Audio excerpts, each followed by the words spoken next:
नमस्कार, मैं आपका संदीप सर। कुछ लाइट्स प्रॉब्लम्स होने की वजह से हम लोग रेगुलर वीडियो नहीं अपलोड कर पा रहे हैं।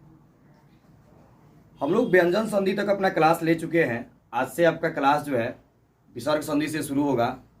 हम लोग संभवतः कोशिश कर रहे हैं कि आपका क्लास संधि का जितना जल्दी हो सके उतना जल्दी निकाला जाए, ताकि आपको प्रत्यय, उपसर्ग, समास, संज्ञा वगैरह जो कुछ भी व्याकरण में बाकी है उसे पढ़ाया जा सके।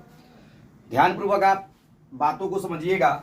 आज शुरू करना है तो थोड़ा सा टफ होगा, समझने में कठिनाई होगी, लेकिन यदि आप ध्यानपूर्वक बातों को सुनेंगे तो बेहतर तरीका से आपको समझ में आ जाएगा। विसर्ग संधि जो आपको पढ़ना है, जैसे कि आपने स्वर संधि पढ़ा था तो उसमें मैंने आपको बताया था कि प्लस के पहले भी स्वर वर्ण आएगा और प्लस के बाद भी स्वर वर्ण आएगा। यानी कि स्वर संधि था तो प्लस के पहले स्वर वर्ण आ गया था। व्यंजन संधि पढ़े तो प्लस के पहले व्यंजन वर्ण आ गया।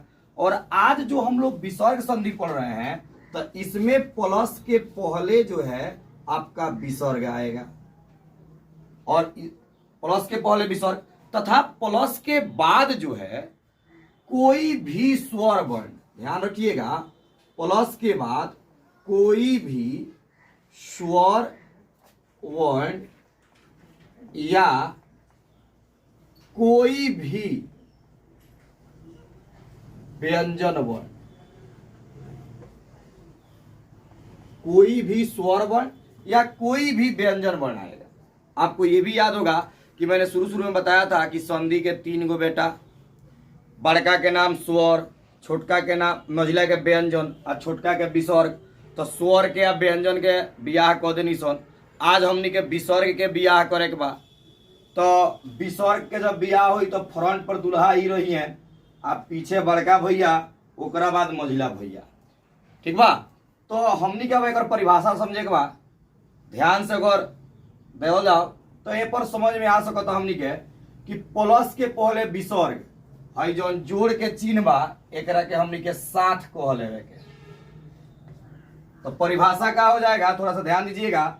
जब विसर्ग के साथ कोई भी स्वर वर्ण या कोई भी व्यंजन वर्ण मिले, याद कीजिएगा, जब विसर्ग के साथ कोई भी स्वर वर्ण या कोई भी व्यंजन वर्ण मिले और मिल करके एक नए वर्ण का निर्माण करे, यानी कि विसर्ग को हटा दे और विसर्ग के बदले कोई नया वर्ण आ जाए, तो उसी नए वर्ण को हम विसर्ग संधि कहेंगे।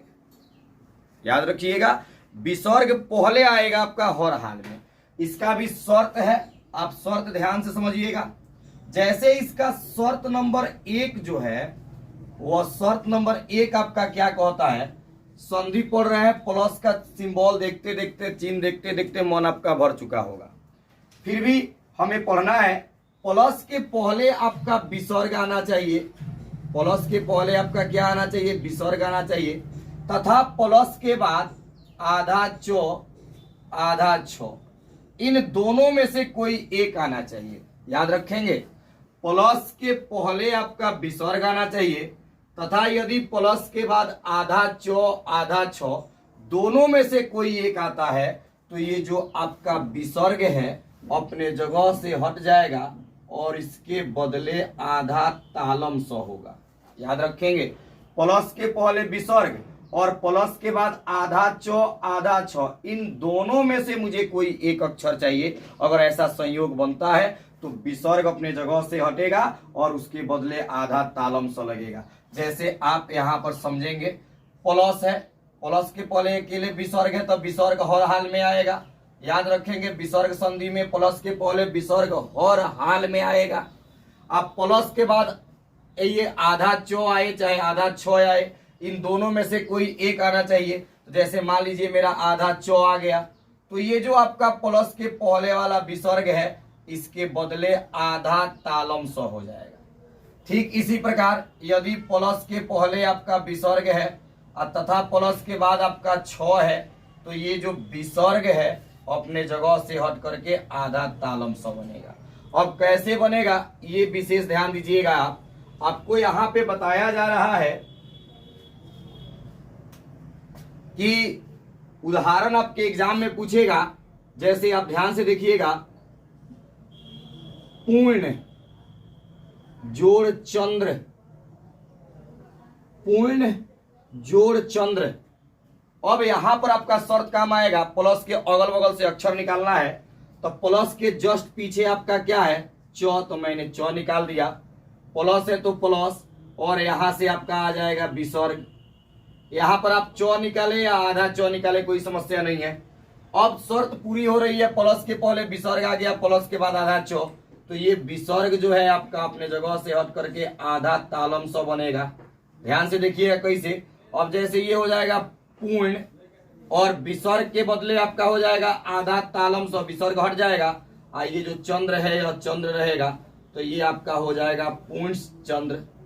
इसी तरह आपको एक क्वेश्चन बना करके लाना है, आप दिखाइएगा, कमेंट कीजिएगा, तरोह जोड़ छाया, तरोह जोड़ छाया, इसका आंसर आपको बताना है। अब एक मर्तबा आप दोनों का परिभाषा क्लियर करेंगे।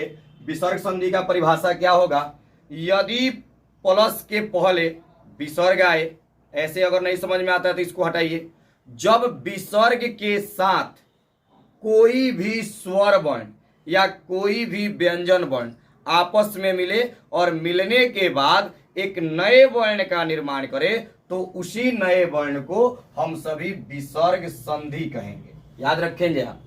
शर्त नंबर 1 का आपका परिभाषा हो जाएगा, यदि प्लस के पहले विसर्ग आवे तथा प्लस के बाद आधा छ में से कोई एक आवे, तो ये विसर्ग जो है अपने जगह से हट जाएगा और उसके बदले आधा तालम स हो जाएगा।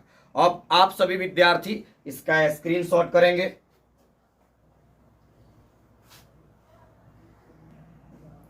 आप शर्त 1 पढ़ चुके हैं, अब इसका शर्त 2 आप देखेंगे। विसर्ग संधि का जो शर्त नंबर 2 है उसको खूब ध्यान से आप समझिएगा। सेम वही चीज है, अगर आपको शर्त 1 समझ में आ गया होगा तो शर्त 2 समझने में कोई कठिनाई नहीं होगी। प्लस के पहले आपका क्या आना चाहिए, विसर्ग। याद रहे हमेशा, विसर्ग संधि यदि आप पढ़ रहे हैं तो प्लस के पहले आपका हर हाल में विसर्ग आएगा। तो प्लस के पहले आपका विसर्ग आ गया तथा प्लस के बाद आधा ठो, इन दोनों में से कोई एक आता है।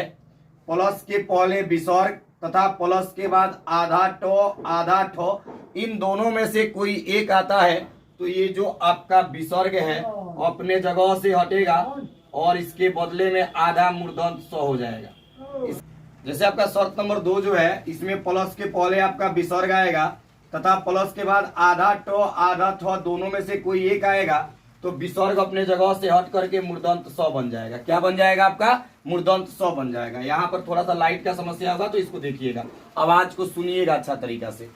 तो जैसे यहाँ पे आप समझिएगा, प्लस के पहले मुझे यहाँ से विसर्ग आ गया और प्लस के बाद ठ में से कोई एक चाहिए, तो मैंने ट ले लिया, तो ये जो आपका विसर्ग है अपने जगह से हट करके आधा मूर्धन्य स बनेगा। याद रखेंगे आप। ठीक इसी प्रकार आपका यहाँ पर विसर्ग आएगा और प्लस के बाद यदि ठ आता है तो ये विसर्ग हट करके अपने जगह से आधा मूर्धन्य स बनेगा। कभी कभी यहाँ पर प्लस के बाद आधा मूर्धन्य स भी आ जाता है संस्कृत में, याद रखिएगा। कभी कभी यहाँ पर आधा मूर्धन्य स आएगा, तब भी यह विसर्ग आपका मूर्धन्य स में ही बदलेगा, ये याद रखेंगे आप। अब जैसे यहाँ पर आपका उदाहरण जो है बताया जाएगा, जैसे बहुत आसान उदाहरण, 9 जोड़ ट, क्या है आपका 9 जोड़ ट। अब प्लस के पहले से मैंने यहाँ से विसर्ग निकाल दिया, प्लस है तो प्लस, यहाँ से मैंने ट निकाला, तो ये विसर्ग आपके शर्त के अनुसार मूर्धन्य स में बदल जाएगा, आधा मूर्धन्य स में। तो 9 और विसर्ग के बदले आपका हो जाएगा आधा मूर्धन्य स और ट, ऐसे ये हो गया आपका नष्ट।